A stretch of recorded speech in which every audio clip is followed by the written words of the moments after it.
नारायण साकार हरि की प्यारी दुलारी सात संगत जी, प्रेम से बोलना नारायण साकार हरि की संपूर्ण ब्रह्मांड में सदा सदा के लिए जय जयकार हो। जगत जननी साकार माँ मातेश्वरी की संपूर्ण ब्रह्मांड में सदा सदा के लिए जय जयकार हो। नारायण साकार हरि एवं जगत जननी साकार मैया जी के पावन कमल श्री चरणों में हम सभी जीवात्माओं का कोटि कोटि नमन बंदन प्रणाम स्वीकार हो। आप समस्त हरिभक्तों के चरणों में इस जीवात्मा का कोटि कोटि प्रणाम स्वीकार हो।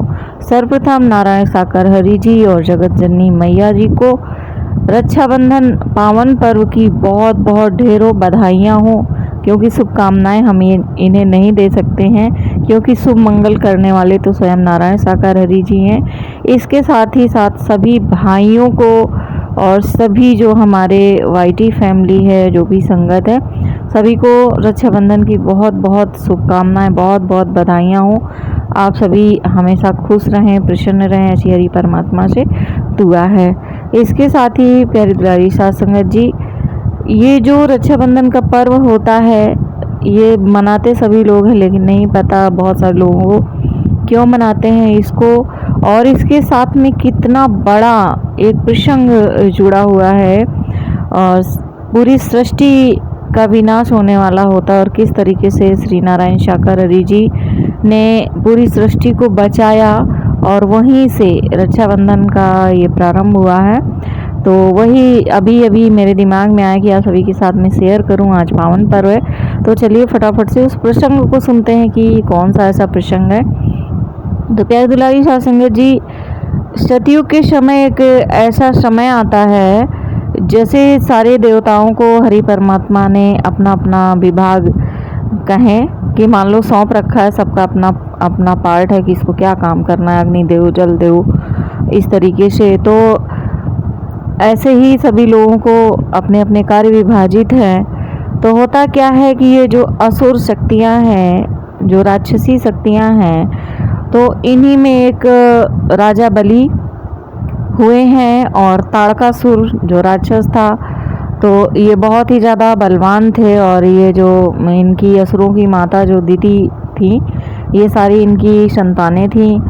तो होता क्या है कि इन्होंने एक समय ऐसा आया कि इंद्रदेव की लापरवाही कहें या कुछ भी कहें, तो उसकी वजह से इन्होंने संपूर्ण लोकों पर विजय प्राप्त कर ली, सबको कब्जे में कर लिया। यहाँ तक कि उन्होंने उसके बाद में एक यज्ञ किया, क्या बोलते हैं, अश्वमेध यज्ञ उन्होंने किया कि उनके घोड़े को कोई पकड़ नहीं सकता था, क्योंकि सब बहुत ज़्यादा डर रहे थे। तो उसका विरोध करने के लिए इंद्र जाते हैं वहाँ पर जहाँ यज्ञ चल रहा होता है, यज्ञ भंग करने के लिए। तो इतने बलशाली थे ताड़कासुर कि उन्होंने उनको बंदी बना लिया। तो सारी पृथ्वी, सारे देवी देवता त्राही त्राही करने लगे कि अब किस तरीके से मतलब रक्षा होगी, और अगर इनके कब्जे में आ गया तो पूरी मानव जाति ही नहीं, पूरे जो ब्रह्मांड है, जो देवलोक है, यहाँ पर भी घोर संकट आ जाएगा, किस तरीके से रक्षा होगी। तो सभी लोग बार बार श्री नारायण साकार हरि जी से विनती प्रार्थना करने लगे कि अब आप ही कुछ कीजिए, किस तरीके से सृष्टि की रक्षा हो, कैसे ब्रह्मांड की रक्षा हो।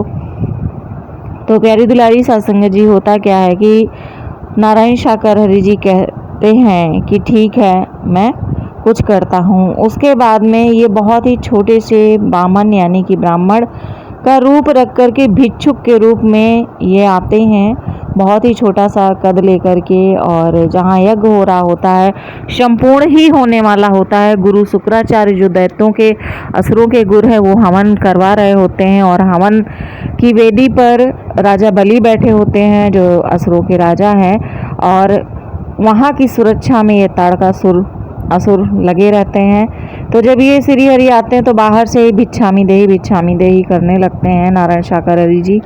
और उसके बाद में ताड़कासुर ने बहुत ज़्यादा चिल्लाता है कि आप यहाँ से चले जाइए, और यहाँ पर क्यों आए हो। तो उन्होंने कहा कि यहाँ पर यज्ञ हो रहा है, तो मैं भिक्षा की आशा से यहाँ पर आया हूँ। तो वो बोलते हैं यहाँ से कोई भिक्षा नहीं मिलेगी, आप यहाँ से तुरंत चले जाओ, नहीं तो आपको प्राणों का दंड जरूर मिल सकता है। तो श्री हरि कहते हैं कि ऐसा कैसे हो सकता है, यहाँ पर यज्ञ हो रहा है इसीलिए तो मैं आया हूँ, और द्वारे से अगर आप ब्राह्मण को भिक्षु को लौटाएंगे यहाँ से, तो फिर आपका यज्ञ कैसे सफल होगा? इतना बड़ा राजा जिसने तीनों लोगों को जीत लिया हो, पूरे ब्रह्मांड को जीत लिया हो, उस राजा के दरवाजे से, द्वार से हम किस तरीके से खाली हाथ लौट जाएं, तो ये तो बहुत ही ज़्यादा ग्लानि वाली बात होगी। तो उसके बाद में फिर भी तारकासुर चिल्लाता है। तो जो राजा बलि होते हैं वो कहते हैं कि आप सही कह रहे हैं कि मेरे पास किसी चीज़ की कमी नहीं है, आप एक बार मांग करके देखिए। आप धन मांगे तो मैं धन के द्वार खोल दूं, आप भोजन मांगे, अन्न मांगे, मैं उसके द्वार खोल दूं, आप कुछ और मांगे तो आप निराश होकर नहीं जाएंगे, आप जितना मांगेंगे आपको उतना मिलेगा। उनके ऐसा कहने पर श्री हरि कहते हैं कि मैं बहुत ज़्यादा अगर आपसे धन ले जाऊंगा, मेरी बहुत झोली छोटी सी है, तो मैं उस धन का क्या करूंगा? अन्न ले जाऊंगा तो मैं रखूंगा कहाँ पर? और मेरे पास रहने योग्य कहीं पर जगह नहीं है, स्थान नहीं, मैं इधर उधर भटकता रहता हूँ। तो मुझे थोड़ी सी ज़मीन चाहिए जिस पर मैं आ जाऊँ, बस मुझे इतनी भूमि चाहिए जिसमें मेरा गुजारा हो जाए, जिस पर मैं आ जाऊँ, जिस पर मैं रह सकूँ। तो राजा बलि मुस्कुराते हैं कि बस इतना ही? तो वो बोलते हैं हाँ बस इतना ही चाहिए और इससे ज़्यादा मुझे नहीं चाहिए। तो शुक्राचार्य अपने तप की बल से देख लेते हैं कि अरे ये तो साक्षात नारायण शाकंभरी जी हैं और ये यहाँ पर मतलब आए हैं, तो ये निश्चित ही ये यज्ञ को भंग करने के लिए आए हैं। तो वो तुरंत राजा बलि को रोकते हैं कि ये नारायण हैं स्वयं और इनको बिल्कुल भी मत देना, ये छल करेंगे। तो राजा बलि कहता है कि ऐसा कुछ नहीं है, अगर ये स्वयं नारायण भी होंगे तो हमारे यहाँ से निराश नहीं लौटेंगे। आज तक तो हमेशा हम लोगों ने मांगा है और आज अगर हमारे द्वार पर ये आए हैं तो निराश नहीं लौटेंगे। तो फिर भी नारायण कहते हैं कि मैं तो छोटा सा भिक्षुक हूँ और आप इस तरीके से कह रहे हैं। तो राजा बलि कहता है बताओ क्या चाहिए? उन्होंने कहा बस मुझे इतनी ही भूमि चाहिए, बस 3 पग मुझे भूमि दे दो जिस पर मैं रह सकूं। तो राजा बलि कहते हैं कि ठीक है, आप जो है 3 पग भूमि नाप लीजिए। तो उन्होंने कहा आप मुझे वचन दीजिए पहले। तो राजा बलि ने कहा कि मैं आपको वचन देता हूं कि जहां पर भी आपकी इच्छा हो आप 3 पग भूमि नाप लीजिए। तो फिर श्री हरि अपना कद इतना बड़ा कर लेते हैं, इतना बड़ा कर लेते हैं कि एक ही पग में उन्होंने समस्त पृथ्वी लोक को उन्होंने नापा और दूसरे पग में श्री हरि ने समस्त पाताल लोक और आकाश लोक को नाप लिया। उसके बाद श्री हरि ने कहा कि मेरे तो 2 पग में ही सारा ब्रह्मांड नप चुका है, अब मैं तीसरे पग का क्या करूं? अब मैं कहां पर रखूं? तो राजा बलि कहने लगे कि अब तो सिर्फ मेरा ये शरीर ही शेष है, आप इस पर आप अधिकार कर सकते हैं। तब श्री नारायण हरि ने उनके सर पर अपने पग को रखा और उन्हें पाताल लोक में भेज दिया।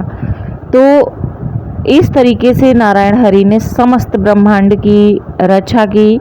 उनका यज्ञ फलीभूत नहीं हुआ।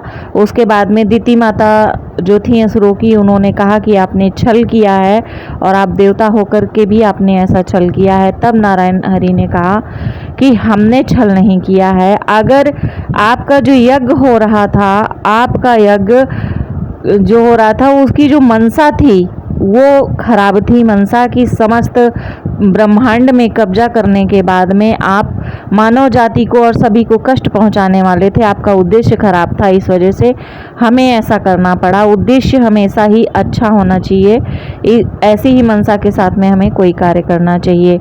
अच्छा, इसके बाद में होता क्या है कि राजा बलि ने तो एक तरीके से मान लो तप ही कर लिया उन्होंने। तो फिर इसके बाद में श्री हरि ने कहा कि हम आपके कार्य से बहुत मतलब प्रसन्न है, आप अगर कुछ मांगना चाहें तो आप कह सकते हैं। तब राजा बलि ने कहा, उन्होंने तो अपने उससे कहा कि थोड़ा अहंकार में, लेकिन श्री हरि तो पीछे हटने वाले नहीं है, अगर कुछ बोल दिया तो उन्होंने कहा राजा बलि ने कि यहाँ पाताल लोक में यहाँ 52 दरवाजे हैं और आपको यहाँ पर रहना होगा। मैं जिस भी गेट से जिस समय भी निकलूँ मुझे उस गेट पर आप चाहिए। तो इस तरीके से श्री हरि को कहना पड़ा था तथास्तु और श्री हरि वहीं पर रहने लगे।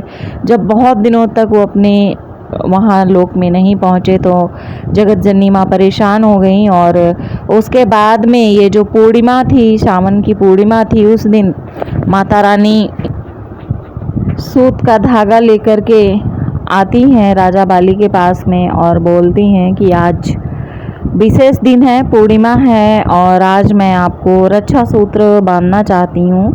तो राजा बाली ने कहा कि ठीक है आप बांध दीजिए। तो जगत जननी माँ ने उनको रक्षा सूत्र बांधा, उनका तिलक किया। उसके बाद में राजा बाली ने कहा कि आपको क्या चाहिए आप बताइए, आपको वो आपका भाई देगा। तो उन्होंने कहा कि ये जो आपका पहरेदार है मुझे यही पहरेदार चाहिए। तो राजा बाली ने कहा इतना धन संपदा वैभव मांग लीजिए, इसका आप क्या करेंगी। तो उन्होंने कहा नहीं मुझे तो यही पहरेदार चाहिए आपका, और आप वचन दे चुके हैं आपका देना होगा। तो उसके बाद में माता रानी अपने असली रूप में आ जाती हैं और राजा बाली भी वचनबद्ध हो चुके थे। तो फिर उन्होंने श्री हरि को जाने दिया कि ठीक है आप इनको ले जाइए। उसी दिन से ही रक्षाबंधन का पर्व मनाया जाने लगा है, जो कि भाई बहन के पवित्र बंधन का एक बहुत ही पवित्र सा उद्देश्य है। तो किसको किसको ये प्रसंग पता था, किसको नहीं पता था, कमेंट करके बताइएगा। अच्छा लगा हो तो मिलते हैं नेक्स्ट वीडियो में। प्रेम से बोलिए नारायण साकार हरि की संपूर्ण ब्रह्मांड में सदा सदा के लिए जय जयकार हो।